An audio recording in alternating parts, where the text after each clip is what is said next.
So, please introduce yourself. So myself Prerna Arya. I am from village Alaha, district Yamunanagar, or state Haryana. So I have completed my BA LLB in 2019 from Kurukshetra University and my LLM in 2021 from the Kurukshetra University. And so my hobby is to do the upcycling. Okay. What are the other hobbies? Except upcycling, ma'am, my hobby is reading and also to spend time with my family. Okay. So, have you appeared for NET exam? Yes, ma'am. And since when do you have the passion of getting into judiciary? Since I have decided that I have to go for law, from that time, from the very beginning, I aspire to be a judicial officer, ma'am. And from what was the time that you aspired it? Ma'am, from 10th standard, like when I have to choose like what stream I have to go. So accordingly, I choose in 11th arts because I want to pursue BLLB. Okay. And you have done your masters in which field? Constitutional law, ma'am. Okay. Then we assume that you have keen interest in constitution. Yes. Okay. Apart from constitution, what are the other subjects you are inclined towards? Ma'am, Code of Civil Procedure and the Hindu law. Okay. All right. So, can you tell me anything related to Navtej Singh Johar judgment? Yes, ma'am. Ma'am, this is a judgment related to the section 377 of the Indian Penal Code. In this judgment, the Honorable Supreme Court partly decriminalized the section 377 of Indian Penal Code to the extent of consensual sexual intercourse between the homosexuals. Okay. What is the difference between read down and struck down? Sorry, ma'am. What is the difference between read down and struck down? Sorry, ma'am. I don't know. About Okay. So, was section 377 read down or was it struck down? Ma'am, the section is not struck down, only a part of it is decriminalized by the court. Section is still there. Okay, all right. And can homosexuals legally get married in India?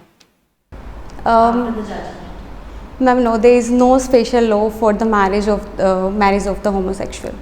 Okay, all right. So, Prerna,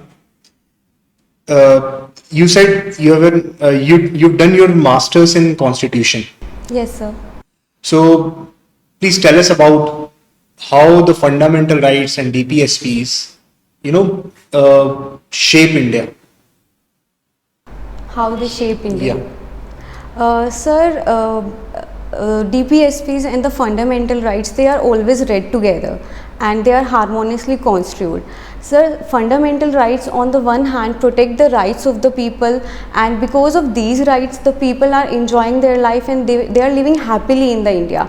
And on the other hand, sir, DPSPs guides the state in making laws. And the DPSPs in India, they are basically the symbol of the welfare state in India, and they basically guide the state that what policy should be made, how the law should be made. Okay. Yes, So, are they binding upon the government? DPSPs? No, sir, they are not binding. And how about fundamental rights? Sir, they are binding They are and binding. enforceable. Yes, sir. And they are enforceable. Yes, sir. So, is there any absolute fundamental right as per our Indian Constitution? No, sir. There is not even a single fundamental right which is in absolute nature. No. No, sir. Okay. So, what is absolute fundamental right? Sir, absolute fundamental right can be said a right in which there is no restriction. Okay.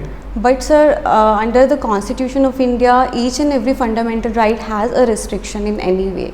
Okay. So, do you know the law on right to education? Law or sir judgments? Both. Yes, sir.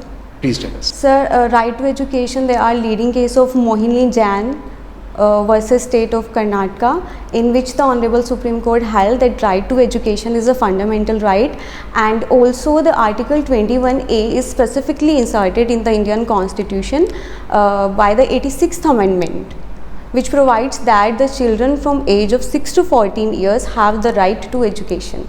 Okay. And Is it also mentioned somewhere in DPSP? Yes, ma'am. It's in Article 45, I think. Okay. And is it also a fundamental duty? Yes, ma'am. The last clause of fundamental duty. Can you enumerate the last clause? The exact words. Sorry, sir, I'm not able to recall it. When? Okay. And what is the law on Uniform Civil Code?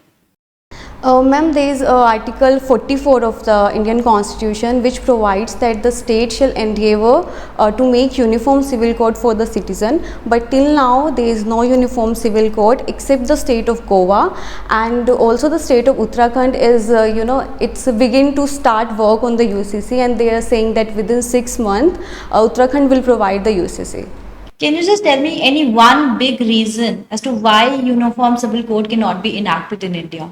Ma'am, because the minority in India is against the Uniform Civil Code. They believe that if the Uniform Civil Code is implemented, they will affect their customs according to which their personal law is governed.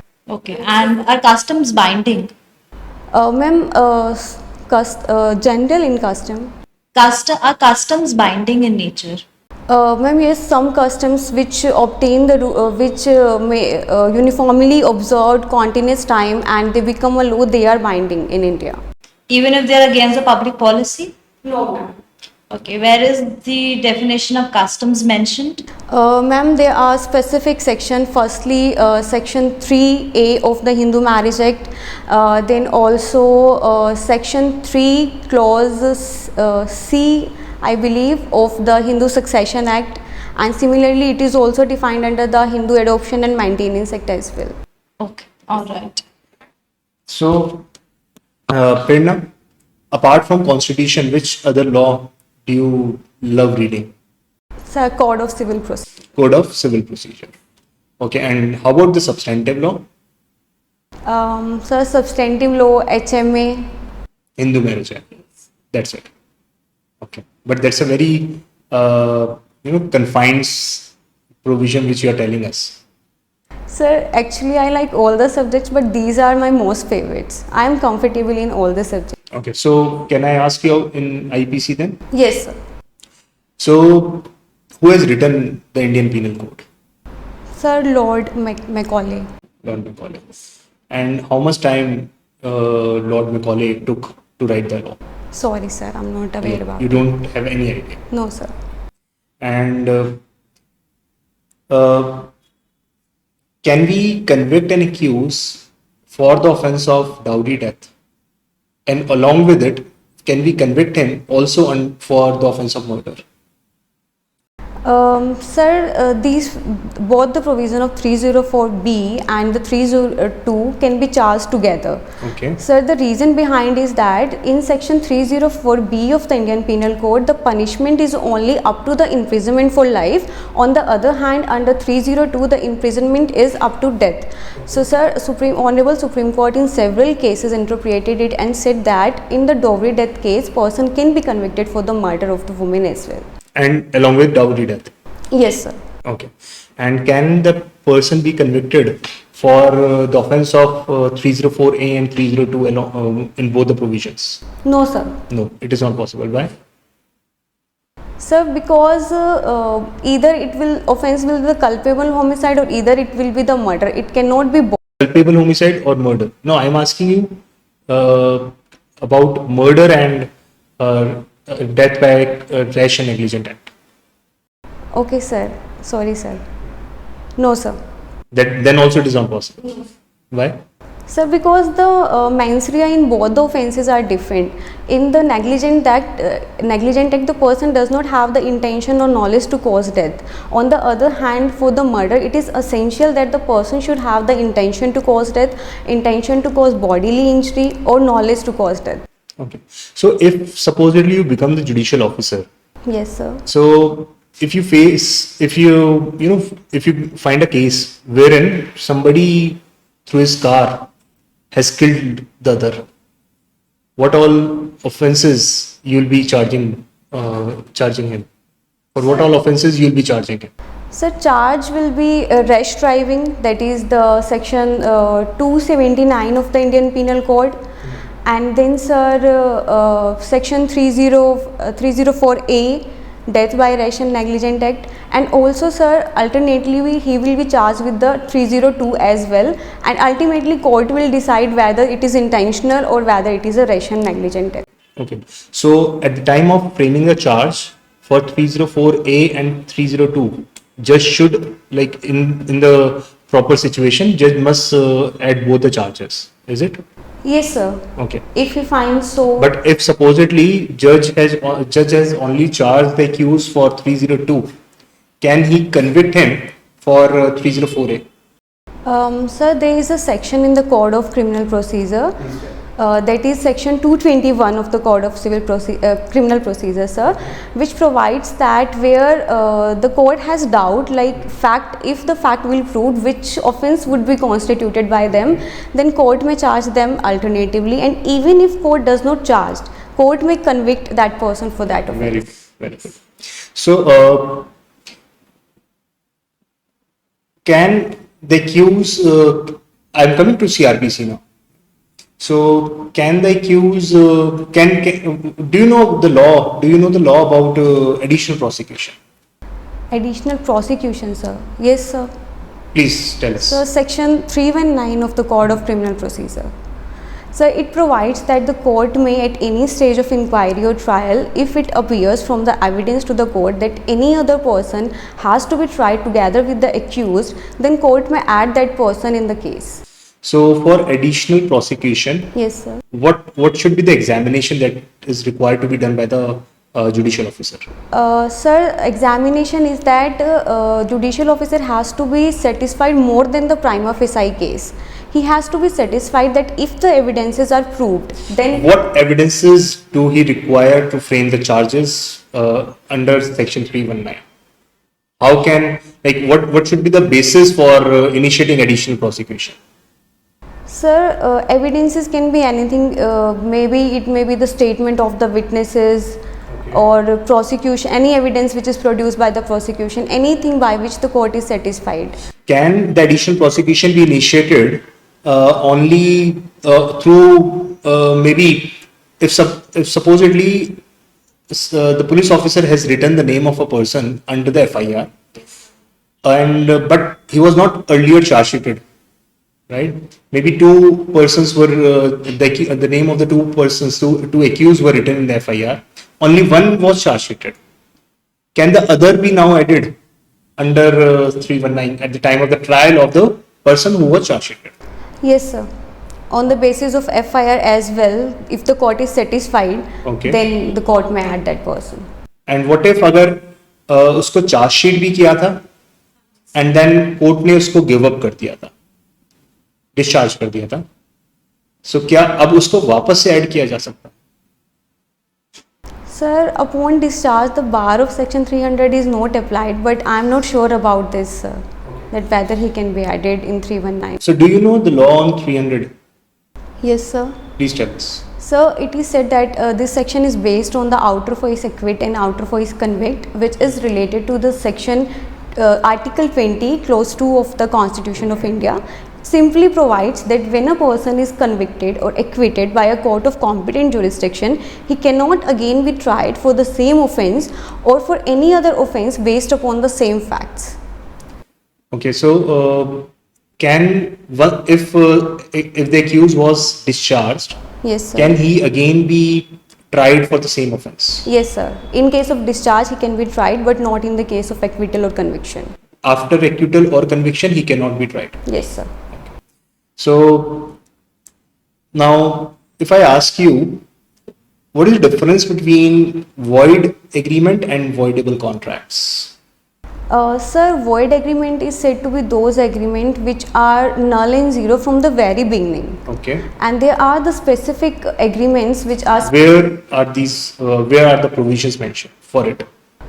Sir, definition clause is in the section 2H. 2E. And sir, the specific sections in which the contract which are void or provide are, sir, 27, 26, 28, 29 and 30 of the Indian Contract Act 1872. Okay. And apart from these provisions, there is no other provision for the void agreements? Yes, sir. You said 26 till? 28 this specifies the specific agreements, and apart from them, under section 23, any of the agreement which is against public policy, which is against immorality, which is fraudulent, and which defeat the provision of law, those agreements are also void. Okay. So, and how about the voidable contracts? Sir, voidable contracts are those contracts which are not void ab initio, but one of the party can avoid them. So basically, section 14 of the Indian Contract Act define the voidable agreements, that where the consent is not consent is not in the same sense. So in those cases, so ma'am, section 13 define that the consent means that the person should agree upon the same matter in the same sense, and the agreement list of agreements which are voidable, it is specified in 14, that is when consent is obtained by coercion, undue influence, misrepresentation, or by fraud. Can you give an example of undue influence? Yes ma'am. For example, there is a person, he is very ill, and there is a doctor who is specialized in that illness. Then in that case we can say that he has the influence upon the person because he is in such capacity. Okay, and what is contract becomes void? Ma'am, contract becomes void means the subsequent voidability. Okay, what is that? Ma'am, it means that initially the contract is valid, but due to any other circumstances subsequently it become not enforceable. For instance, example of a subsequent voidable contract are, ma'am, section 39, that is anticipatory breach, and section 53 and section 55 part 2, that is frustration of contract. Section 50? 5, sorry ma'am, 56 part 2 is frustration of contract. There is also contract become. What kind of impossibilities are there in section 56 part 2? Ma'am, 3 kind of impossibility. First is legal impossibility, second is physical impossibility, and third is practical impossibility. Can you give me an example or a case law for practical impossibility? Ma'am, case law is the Satyabrata Ghosh versus Mogni Ram. Okay, what was the decision of Satyabrata Ghosh? Ma'am, in this the court firstly held that each and every agreement cannot be said that it is become voidable. Only those agreements which are beyond the control of the party, that there should be any supervening event which party cannot control, only those agreements are included there. Only because an agreement become onerous or hard to perform, it cannot be said to be the frustration of contract. Okay, so Prerna, let's come to the review part. इस बार ही आपका confidence बहुत high है and बहुत अच्छा, आप सारे answer सही दे रहे हो. एंड पर एक दो इश्यूज जो मैंने फेस किया, एक मेजर इशू जो मेरे को लगा, अच्छा बाय एनी चांस आपको एनआईए के ज्यूरिसडिक्शन का पता है? Jurisdiction sir? हाँ, 138 की. सर वैसे पता है कि आप कहाँ फाइल कर सकते हो, मतलब किस कोर्ट की होगी. यस सर, पता है. हाँ जी सर. ज्यूरिसडिक्शन पता ना कहाँ की होती है? सर उसमें ऐसे होता है कि अगर बैंक के थ्रू ट्रांजैक्शन होनी है, बैंक से आपने पे करना है, तो उस प्लेस पे जहाँ पे पेई और होल्डर इन ड्यू कोर्स जो होता है उसका अकाउंट है, और अगर इन कैश आपको लेना है not through the account, then जहाँ पे ड्रोवर का अकाउंट है उस प्लेस पे. ठीक है, परफेक्ट है, ये आपने को पता है. लेकिन start reading NIA. They'll be asking this time questions pertaining to NIA. Okay sir. Because in Haryana अभी recent practice डेवलप हुई है कि जैसी जो जुडिशियल ऑफिसर अपॉइंट हो रहा है उनको NIA की कोर्स देना है. ठीक है, so do read NIA. Sir yes, वो मैंने राजस्थान में किया था तो है उसमें का. अच्छा, एक और इशू, चलिए तो एक जस्ट सजेशन था. एक इशू जो मुझे फेस हुआ ड्यूरिंग दिस इंटरव्यू, आप ना क्वेश्चंस को रिपीट कर रहे हो. If supposedly if I am asking you कि do you know about section 302, you are saying ma'am 302, why are you repeating the question? Just focus, listen it properly, and हाँ अगर नहीं समझ में आए you can ask sorry ma'am please repeat. Okay sir. ठीक है, but don't repeat the question. ठीक है, this giving a bad impression. ठीक है, आपका कोई आंसर गलत नहीं है, आपसे बहुत सारी चीजों पे पूछा है बट आपने सारे परफेक्टली आंसर कर. ठीक है. और सर ये जीके एंड ऑल इसमें हरियाणा में, मैं हरियाणा को लोकल कर रही हूँ, मतलब अभी तो लोकल लॉस कर रहे हो. हाँ, और न्यूज़पेपर भी पढ़ रही हूँ. ठीक है, और और कुछ इसके बाकी अलावा? लॉ तो आप पढ़ ही चुके हो? हाँ जी। न्यूज़पेपर्स पढ़ रहे हो? हाँ जी मैं रेगुलर? हाँ जी रेगुलर ठीक पढ़ है। रही हूँ। फार्मर्स लॉ आता है? फार्मर लॉज जो इशू चल रहा था, हाँ सारा आता है अच्छे हाँ, वो से? मेरे से राजस्थान में भी पूछा गया था। हाँ आपसे पूछा था, आपने हाँ बताया जी। मेरे को पता बट था। सर उन्होंने मेरे व्यूज पूछे थे उस पे। हाँ वो व्यूज ही पूछेंगे, वो व्यूज ही आपके पूछेंगे। वो आपके व्यूज ही पूछेंगे। तो सर मैंने उसमें ये बोला था कि मतलब ऐसे कहते हैं ना कि आप गवर्नमेंट के अगेंस्ट नहीं बोल सकते, ऐसा होता है। मतलब बोलना नहीं चाहिए। हाँ तो मैंने यही कहा था कि इंटेंशन अच्छी थी बट इम्प्लीमेंटेशन हाँ, गलत आपने हुई। बताया। हाँ ठीक है, वो सही है। और सर एक और चीज़ मेरे को पूछनी थी सर, जनरली उन्होंने पहले पहले वाले इंटरव्यू में भी ऐसे बच्चों को कंफ्यूज किया था, जैसे आपने लो ही क्यों चूज़ किया। तो जैसे आप लोग तो सेटिस्फाई हो गए कि ठीक है, बट वो बहुत ज़्यादा काउंटर क्वेश्चन करते हैं इस चीज़ पे, जैसे आपकी इंस्पिरेशन कहाँ से आई, किसने कहा लो आपको करो। कि my Elder brother in the family, मेरे ताऊ जी को पूछे कौन, my first cousin, he is a lawyer and I was watching her through out my life. बना दो ना क्या कहानी। फिर वो ये नहीं पूछेंगे कहाँ पे प्रैक्टिस कहाँ पे करते प्रैक्टिस हैं। करता है? गुड़गांव में। ये तो आपने मैं- प्रैक्टिस नहीं करी? नहीं सर, मेरा तो जुडिशियल में, ही always inspired me to be a judicial officer and then he always motivated me to join the judiciary. ठीक Okay, है, sir. ये मत बोलने ना हाँ गई थी वहाँ फंस जाओगे। नहीं, है ना, वो तो जब नहीं practice गई तो तो नहीं मैंने गई। नहीं बोलनी है। बट आप ऐसी कहानी बनाओ ना, हाँ जी और ये पहले से बना के रखो इसका। हाँ जी। ठीक है, और क्या, आई थिंक बस ठीक था, बाकी तो आपको सारे अपनी सही दिया इस बार। जजमेंट्स रीड करते हो? हाँ जी हाँ हाँ ही बोलूँगी। हाँ हाँ ही बोलना है। एक आधा जजमेंट कोई नाम याद रख लेना। हाँ वो मैं वैसे भी रेगुलर करती हूँ बट बस। पूरी नहीं पढ़ती, मतलब सिर्फ हाँ, ऑपरेटिव जो पूरी part तो है, कोई वो भी नहीं पढ़ता है। उससे फर्क नहीं पड़ता। हाँ वो तो करती हूँ। ठीक है ठीक। Okay, thank Best of luck. Thank you. All the very best, thank you.